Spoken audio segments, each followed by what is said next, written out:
Thank you all for tuning in. I am so excited about this conversation with Heather. We have never done a Substack Live before, and I'm grateful to have the chance to dive in. Um, I, I want you to take a minute to introduce yourself to my readers and followers, because if they aren't already subscribed to you and following you, they need to. But then we have a lot to talk about. But before I even go any further, Heather, just please introduce yourself so everyone knows how awesome you are. Oh, I appreciate that, and likewise for you too. Please subscribe to your channel too. Heather Delaney Reese. My Substack was just called Heather Delaney Reese for a long time, but I'm starting to kind of move it to Hope for America because I think that's something that we all need. I've been online for decades now. I was a travel writer, um, and blogging, all that kind of stuff for years. And really, my story for this started because I feel like we all have a voice, and we all this is if there's ever been a time to use it, it's now. Yeah. So Uh, that's wh- about it. well said. I think one of the things that has really drawn me to your writing is in a world of just bombastic headlines and clickbait headlines, you're very measured and very methodical and very thoughtful about your analysis. And this recent piece you wrote about Trump and kind of him seeing the end after turning 80 really caught my eye. Talk a bit more about that, because I think it's an issue that not many folks are talking about in media right now. I mean, I think there's been signs for months now that he's kind of reached that point where he's maybe facing mortality, and I think he feels that he's going through some sort of legacy moment, Hmm. but I don't think he thinks of it in the same way that you and I do. Like, maybe we think of leaving a legacy, like, what will our children remember? What will our impact be, hopefully positive, on the planet? And I don't think he has I think he's empty, so Yeah. I don't think he has that same kind of, depth to it, but I think he's realizing, first of all, this is like kind of a what is that term? A crash and burn, kinda like grab everything all at once, Yeah. accomplish all of his sinister, evil plans, but I think it also goes a lot deeper, and I think we're entering the most dangerous period for him, just because you take someone who has no limits and maybe he has some physical or mental impairments happening too, um, with no impulse control, and, where does that leave us? Yeah. And that's my biggest concern going into this next stretch. Yeah, I mean, from his first term, his advisors admitted that they literally had to tackle him from acting on the nuclear football, and he's on steroids now. I mean, he was pretty bad his first term, and he's on steroids now compared to that. And with midterms coming up, I feel like one or two things, and you tell me if you think I'm out of line here. I think one or two things are going to happen. I think one, he's going to overtly try to impact the midterm elections by sending ICE agents out there. Or if he realizes that there's a good chance he loses the House and possibly the Senate, he does something catastrophic like bomb Iran again or bomb another country or even use a nuclear weapon. Like, I don't see that outside the realm of possibility. Do you think I'm being bombastic, or do you see that as a sad viability? I think we need to keep every I go into it thinking with a rational mind, there's gotta be limits, right? Yeah. But I think the big takeaway too is that maybe there isn't, and maybe Right. because you and I have limits, and rational people have limits, that we think other people will, and I don't. And I think that's one of those things where desperate people do desperate things, and we can't discount any of that. And so that's what I try to always say is that, do we think it's gonna go nuclear? I hope not, but we need to be prepared. Like, we need to have, some sort of we can't discount anything with him Yeah. is the big takeaway. And yeah, I absolutely think that. And I don't think any of yours are even that those thoughts are that, outlandish. I think that, why do they need this big bill with, all this money for ICE and DHS? Tell me a logical reason. If we've stopped everybody from coming in here, if we've accomplished so much, why do we need this money? Yeah. Why, yeah, because they're planning to build or reinforce his private army to do all of these things. And the people around him only benefit from all of that happening. They need to stay in power, the proximity to power, the concentration of wealth to the top, increase racism, create more divide. I mean, And it's a multifaceted approach. One of the most underreported stories out there right now is Brendan Carr of the FCC consolidating media and breaking every congressional rule. They have a rule against one media company controlling 80%, and he's kind of abolished that, or more than 39%. He's abolished that in this new, Nexstar Fusion is going to be controlling 80% of local media. That's state media at this point. And when you look at what's is happening with CBS and, kind of Barry Weiss being installed by a billionaire who will now apparently be taking over CNN as well. 60 Minutes, a flagship show in the United States that I think people trusted across the political spectrum, is now basically a hollow shell of what it once was. And it's going to get worse. And so, how do folks, or how do you ensure, let me start with there, how do you ensure that the information you're consuming is in fact accurate and reliable? Because you obviously have built an amazing platform on trust. And I know you take that trust very seriously, because somebody with 4 followers on social media putting out, some tinfoil hat theory about Jewish space lasers, like, people will rightly discard that person as a sociopath, even if it is Marjorie Taylor Greene. But you've built an amazing platform. How do you ensure that you're not putting out information that isn't entirely accurate? I think that's where I spend the majority of my time. If something sounds too good to be true, that's your go-to. If it fits the narrative too perfectly, Yeah, I mean, I think we've all seen that. We're like, "Oh, he did that. I can't believe he did that." And it makes sense, but then you have to stop and say, "Did he do that?" yeah. On both sides, right? That's not it goes both ways. I think that's where I spend the most time every single day is trying to well, I depend on journalists. That is you brought up a bunch of things there. Um, I agree. I depend on journalists and investigative reporters. I wouldn't be able to I wouldn't be able to do what I do today without them. Yeah, Um, and so no understanding that your sources are normally pretty respected. And going into it with a little bit of skepticism on every single thing and trying to figure that out because and also making sure you have multiple sources. And I don't think enough people realize how vulnerable we are to this. hmm, yeah, There's so much information out there. But something else you touched on is state media. yeah, And we've already seen what Fox Entertainment has done to a generation of people, and that is what they want.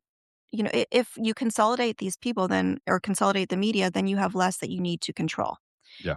And that's, consolidation of wealth, consolidation of power, consolidation of news. And it's something that I call out constantly. Anytime I see it, I will and sometimes I'm bored of talking about it because, it feels like you just are recycling the same thing, but it is so imperative that we protect the information that we're receiving and that our children are receiving and our parents are receiving. Without that, where do what's left? Um, and independent media is gonna be a big part in that, and It that's has something. to be. Yeah, it has to be. And I mean, I think this is where platforms like this are so important. I'm talking about Substack in particular because I want people to understand why it's so critical to have a direct relationship with an email address. It can't be stopped by an algorithm. If Substack were to be bought out yesterday by some, you know, a mega billionaire, we could still import our contact list to another platform and still have that relationship. That's not true with Facebook or Instagram or as we saw with Twitter. And so when we ask folks to subscribe here, whether it's free or paid, it's a meaningful response to things like state media, things like, having a fascist in charge of CBS. And if you can be a paid subscriber, even better, because that gives us the resources and the ability to spend the time we need to spend being thoughtful. I saw a post that was going viral that I responded to that said Congress should not have repealed the McCarran-Walter Act of 1952. This act barred Muslims from being able to serve as members of Congress. The bill should be reintroduced into Congress. And the amount of disinformation here is fascinating. I think it's like Bertolini's law that the amount of uh, energy to refute BS is an order of magnitude greater than to create BS. And I mean, obviously, the U.S. Constitution forbids religious tests. So any such law that forbade Muslims from being in Congress would be unconstitutional. Two, this law has nothing to do with who can serve in Congress. It talked about quotas in immigration.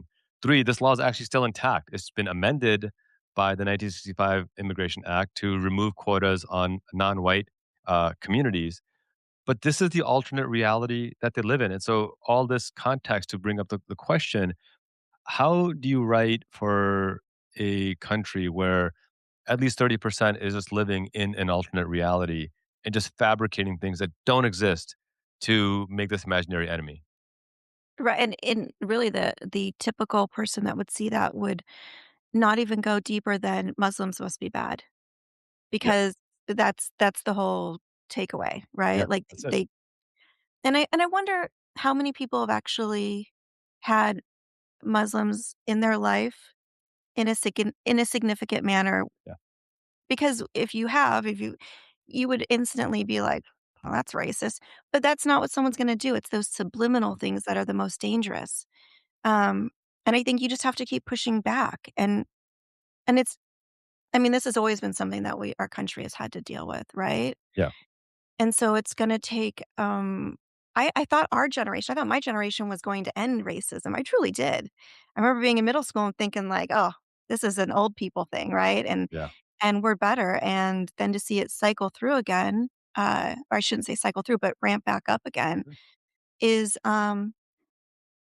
I don't know. I don't think there's this I guess this is one of those things if I said, "Well, this is what we do," it'd be like I'd be no better than them, the simple solutions to complex problems, because, um, it's gonna be multifaceted. We're gonna have to but I also think we have to take it head on and really call it out, not to make people uncomfortable, but to make people realize how easy it is to perpetuate these things, Yeah. if that makes sense, right? Yeah, Like it is very easy. I mean, it's easy to be comfortable with these lies that don't require you to have to think critically, that don't mhm. require you have to do additional work.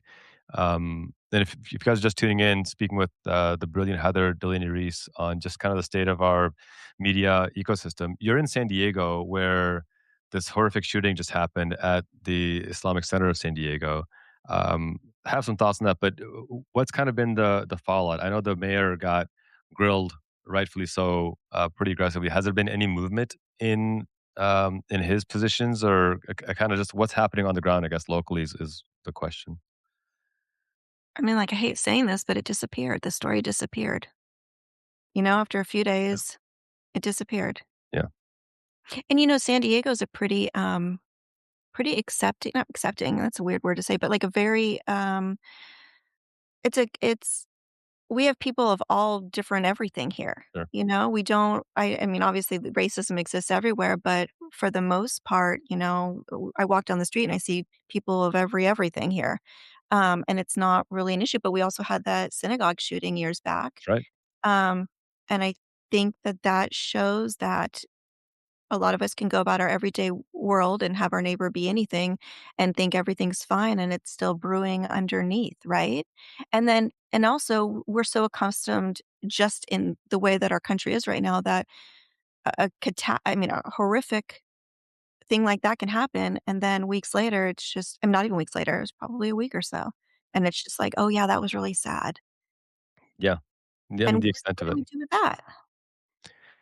Yeah, I mean, my anger is exactly what you said. That it's just kind of dismissed and discarded. And when you contrast it to, let's say, God forbid, it was a role reversal. It was an immigrant or a black and brown person who attacked a white church or something.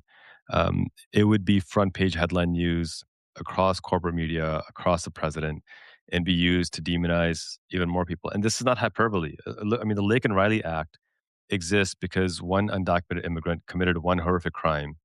And now this piece of legislation denies due process rights to immigrants.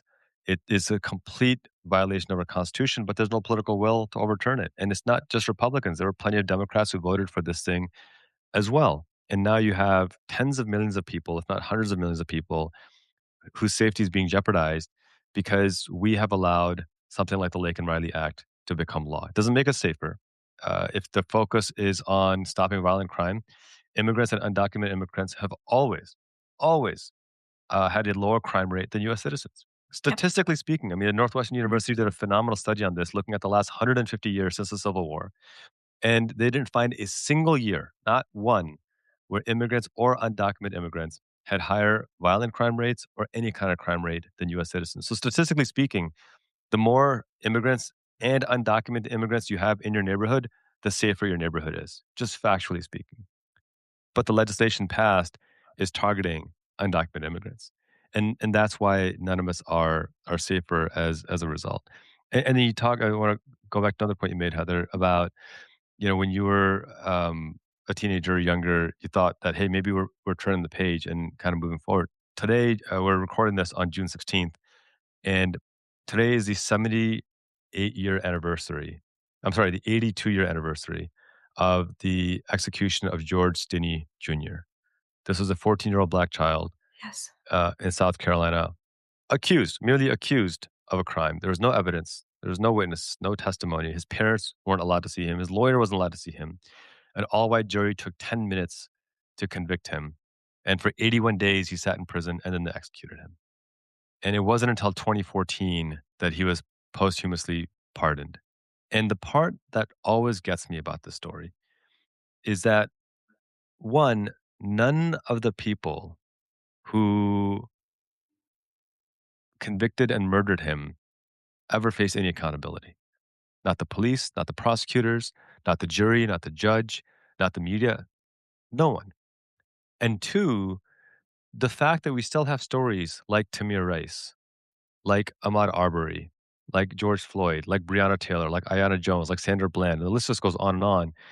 It it's a reminder that this is still happening. Like, what has actually changed? And again, I mean, I don't really have a question. I'm just kind of sharing this out loud that I think one of the biggest mistakes made was the perception that because Jim Crow laws fell, racism is over. The laws may have fallen, but the mentality was still there, and now it's reviving, and Mm. we need to grapple with that. Yeah, and I wonder, how do we do that? I actually did look up, I spent a whole day looking at the same stats that you were just talking about, how immigrants are lower, like they've created this um, false reality that immigration and immigrants are bad for our country Yeah, and criminals and all this. And I think, and the numbers don't, the number, I spent a whole entire day trying to find something that would, some number that they were holding on to. And I couldn't find anything because it doesn't exist. doesn't. And so that, which means that the truth, the reality, the numbers, the statistics, they are there. Will that change anything? For some people, maybe.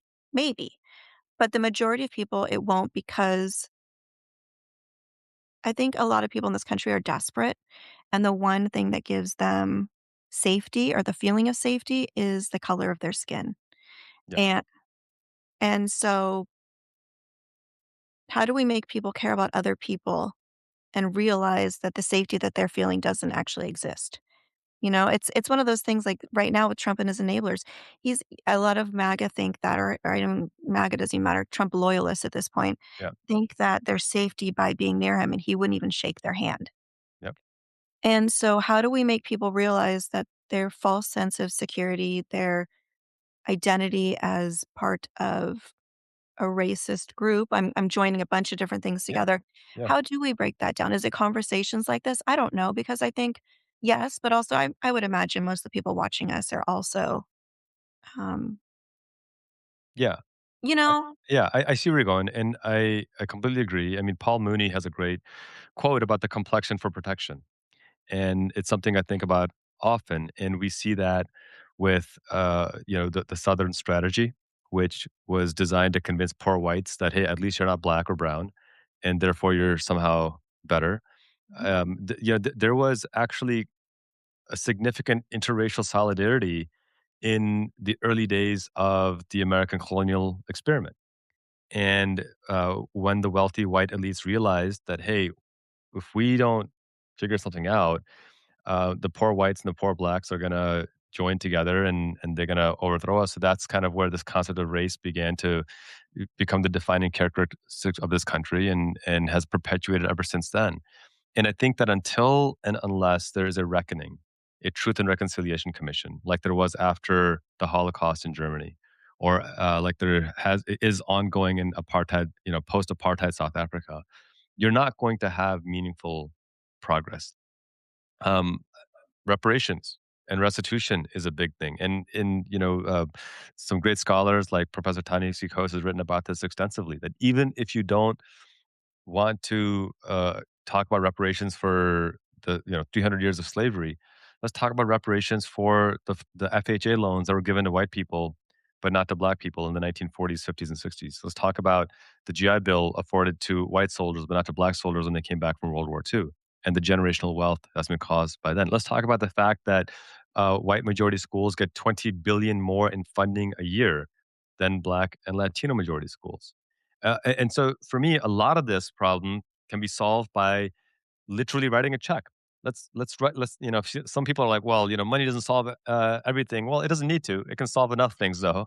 Let's give it a shot. I promise you, if you give black families who are denied the ability to buy a home 50 years ago, if you give them a check for $500,000 right now, that's what those homes are worth now. I guarantee you, it will solve a lot of problems because it will ensure people have access. Mhm. And the data is just stunning around this, right? I mean, there's a reason why white students 20 years after graduation, 95% of them are free of student debt. Black students, 95% of them still have student debt. And so it's increasing the generational divide in this place. So I think these conversations, Heather, are so important.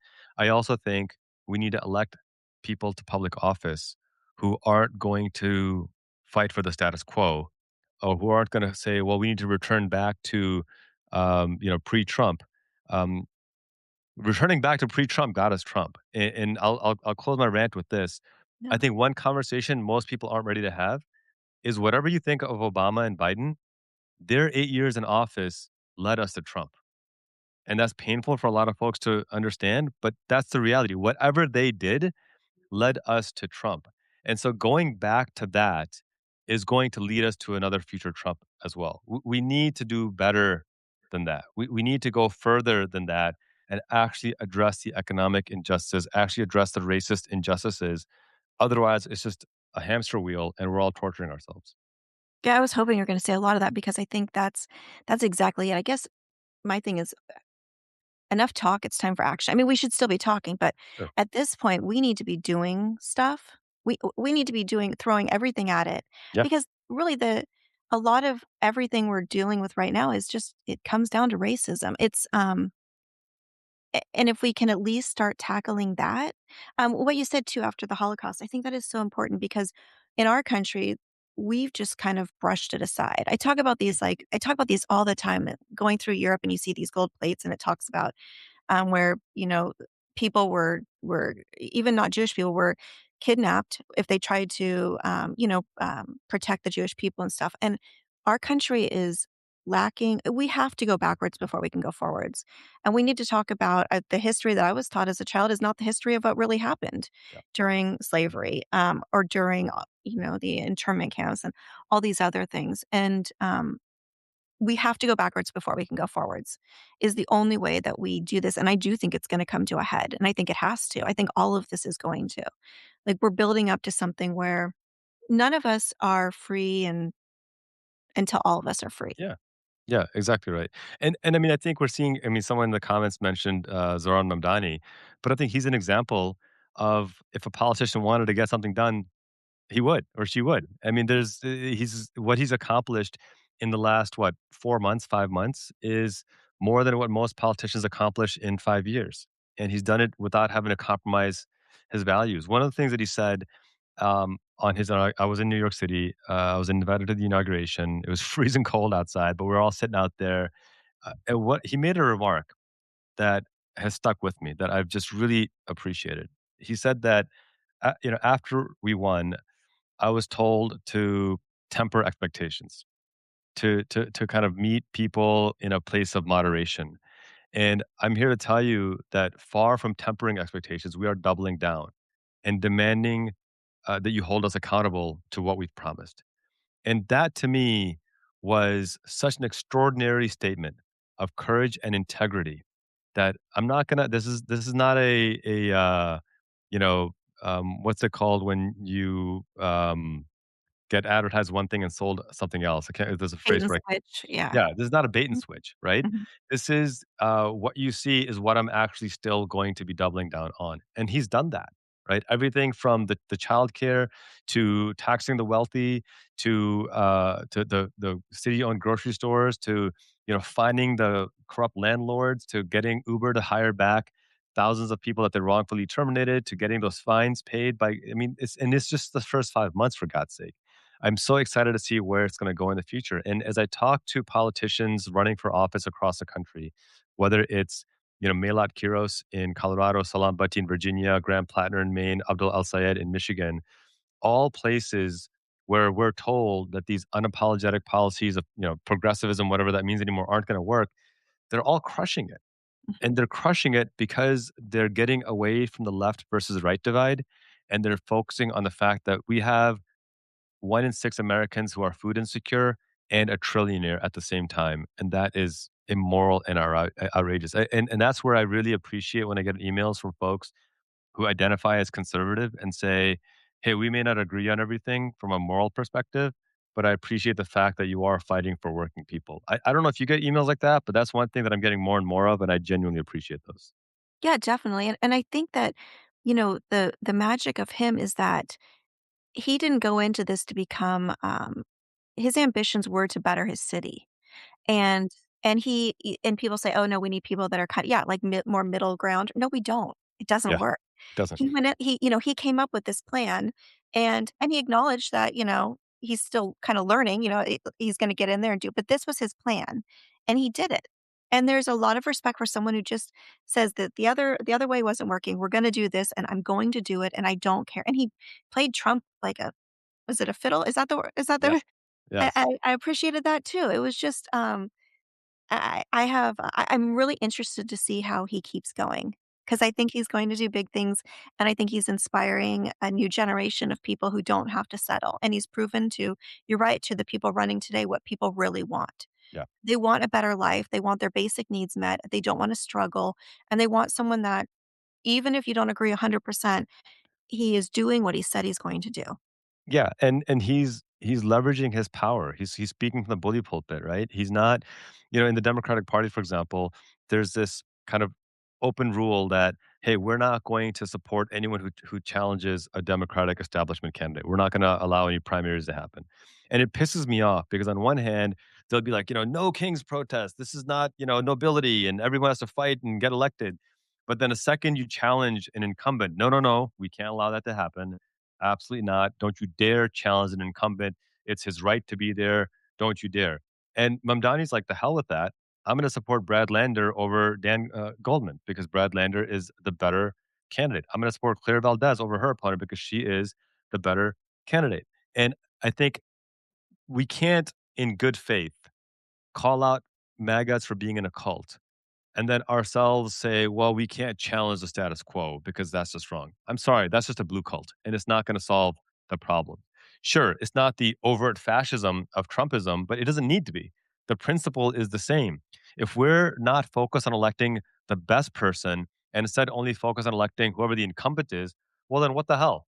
I mean, the fact that we have an average age of Democrats in Congress older than the average age of Republicans should mortify people. It should enrage and infuriate people. The fact that like Dianne Feinstein had to die in office because nobody had the courage to say, "Hey, maybe it's time for you to resign or to step down," is a problem. It's a huge problem, and we're seeing that happen across the board. And so my ask of folks is this element of justice has to be the forefront, right? We're not going to get anywhere until we have that aspect of justice, and that's where you know, the way you can be effective in this space is I'm going to tie it back to you, Heather, is support people like Heather. Like invest in her work, support her work because she is speaking truth to power.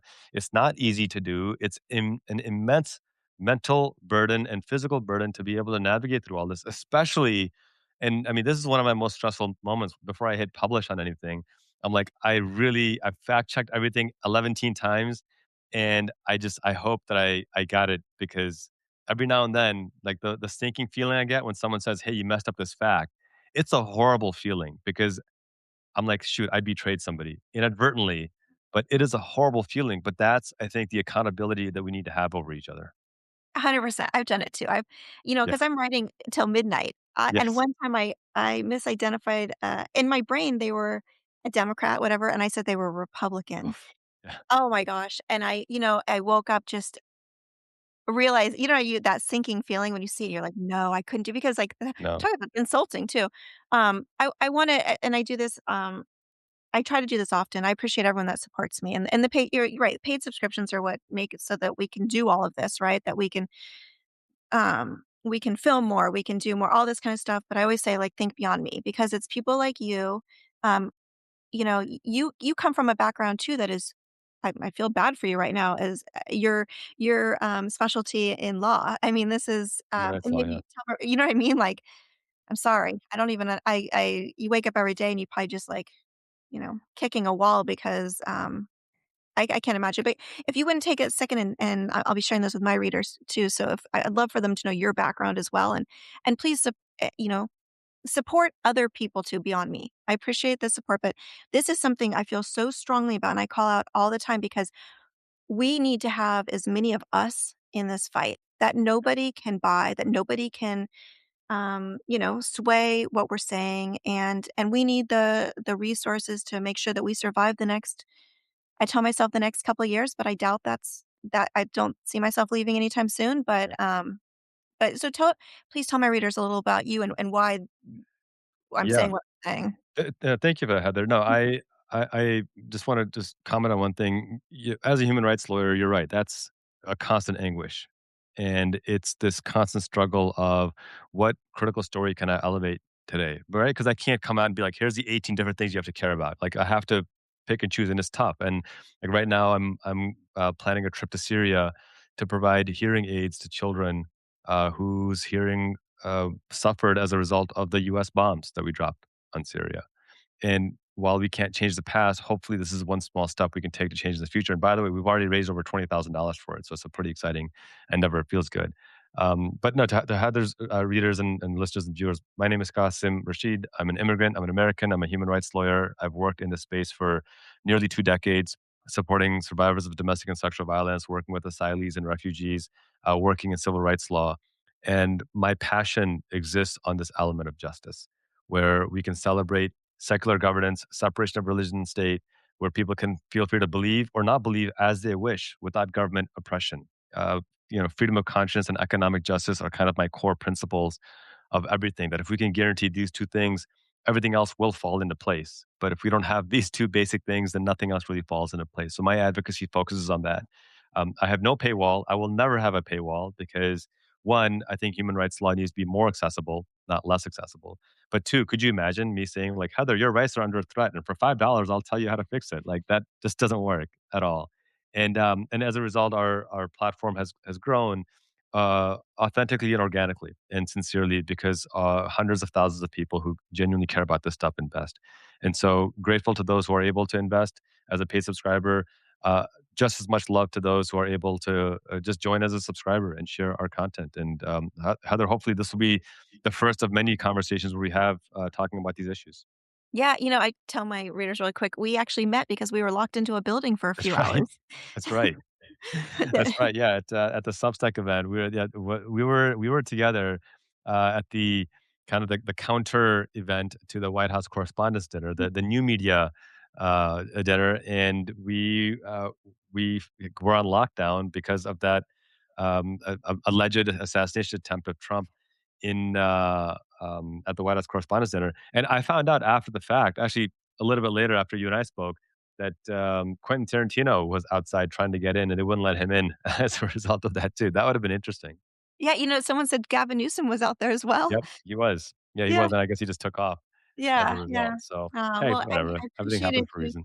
Yeah, that was a wild night, but I appreciated that it gave us time to connect, and, yeah, I would love to speak with you more because I know you have such a wealth of knowledge, and, I believe in bringing, experts like you to all of us so that we can learn deeper, and like you said, there's so much going on right now, and it's something that we both struggle with is, where do we start? Which means we could be talking for hours, but we should probably wind this one down, huh? Yeah, yeah, and so I'll just close with this, and we'll do this again soon. But we have 1,000 people watching, which is fantastic. I'll just close with this on this question of where do we start, and I tell folks the best place to start is local. Start in your local community. Go to your city council meetings. just participate and speak up when you can. In the last 6 months, in our city council meetings, we have activated and organized. We have successfully passed a resolution to ban ICE from using city facilities. So that's huge. We have successfully organized, I guess, a data center that was going to be built in our town and blocked that data center from happening.